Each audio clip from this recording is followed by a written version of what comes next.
New York State and the IRS recently announced that individuals who did not qualify for the first and second round of stimulus checks are now able to apply for various payments through the Excluded Workers Fund.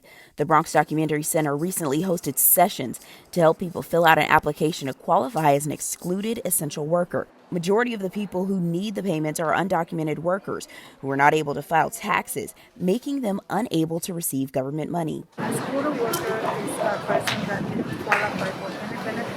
The Department of Labor is giving this money for them, so we are helping them to get the money because we didn't qualify for it during that time. On the IRS's website, it states in part, EWF provides income replacement checks to workers excluded from unemployment insurance, most often due to immigration status. To qualify for the maximum amount, the EWF applicants must provide a valid ITIN. The maximum amount an individual who qualifies for the Excluded Workers Fund is $15,600.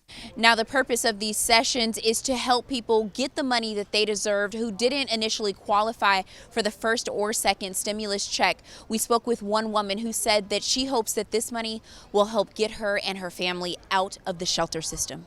We lost our home, the place that I was living for 7 years, ever since I came here.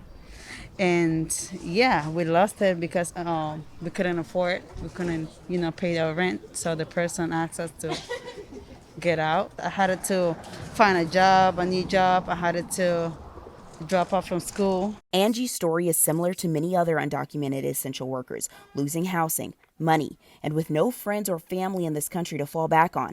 And it's not guaranteed that she'll receive any money at all. New York's Department of Labor website says the Excluded Workers Fund is nearing exhaustion.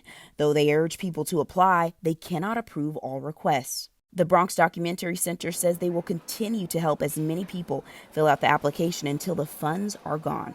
Reporting for BronxNet, Dorissa White.